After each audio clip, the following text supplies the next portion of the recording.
Black people and dogs, as it relates to the captured portion of Black history, for the most part the dogs' involvement were a punishing reality, but to be fair, that was no fault of the dogs.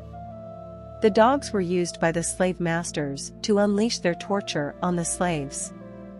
The use of dogs by the slave masters as it relates to the slaves were quite a few, but I will mention three main ways, and a fourth which is in regard to the slaves relating to the dogs. First, hungry, aggressive dogs were released on unruly slaves as punishment in the presence of the other slaves, as they watched in horror. This method was used by the slave masters to maintain their compliance through fear. Second, aggressive guard dogs were used to guard the slave master's properties to prevent any slave from escaping in pursuit of freedom, especially at night. Third, should there be an escaped slave, he or she would be hunted down relentlessly, with aggressive man-stoppers. Scent hounds were also used to track the escaped slave or slaves as well.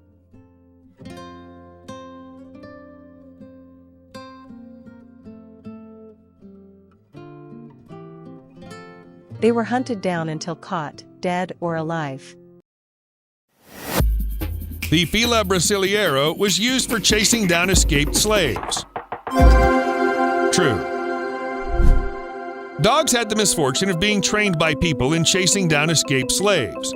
In the times of slavery, the Fila Brasileira was taught to chase down its target, grab them by the neck, and hold them until their owner could arrive. The cruel practice ended with the end of slavery in 1865. I should state here that the Fila dogs that were used to capture, attack and kill slaves were far more aggressive in temperament than the Fila Brasileira we see today. Also, the dogs were often kept hungry to increase their aggression for attacking purposes against the slaves.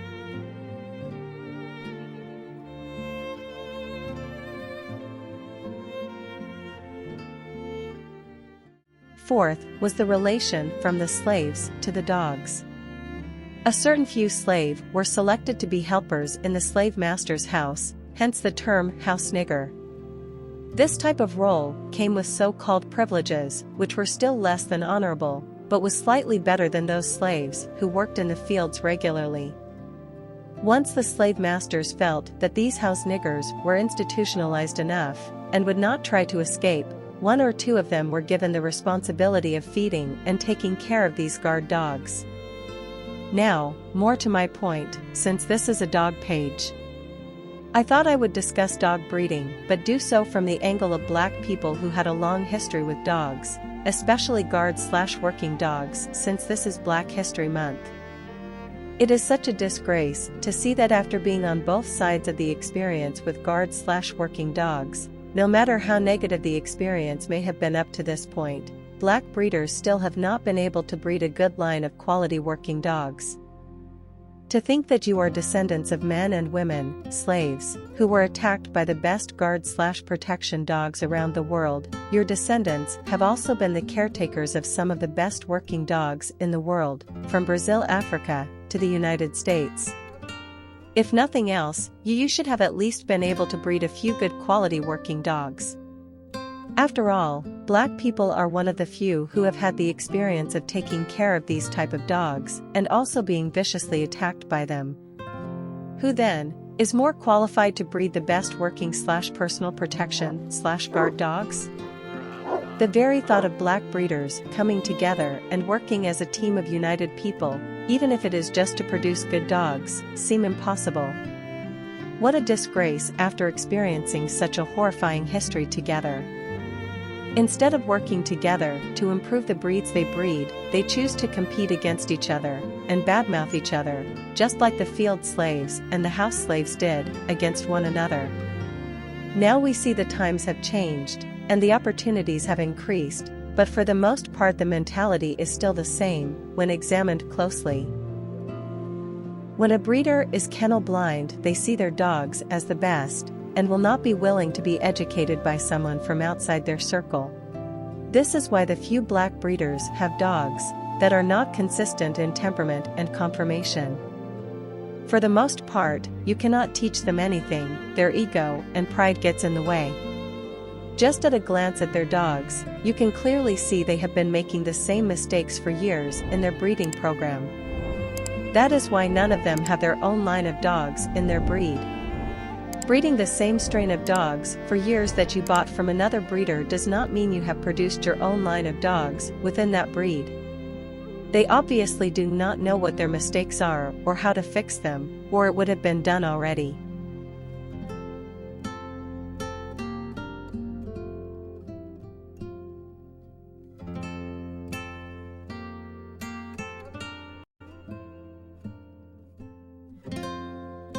To be clear, this is not only an issue with black breeders, but this content is presenting some involvement of black people with dogs, as it relates to Black history for the month of February, which is Black History Month.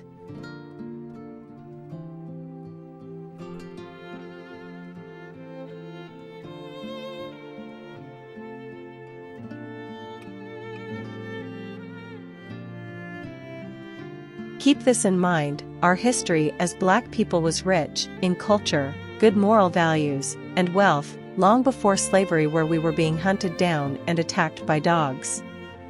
Our history did not begin at slavery, contrary to what is popularly advertised.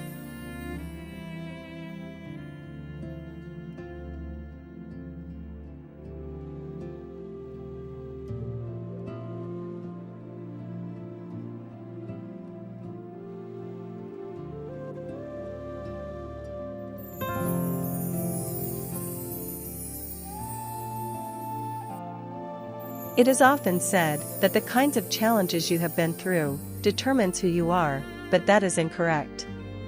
It is how you respond to the challenges, what you have done with the knowledge you have gained, and the content of your character after having gone through the various challenges of life, that is what determines what type of person you are.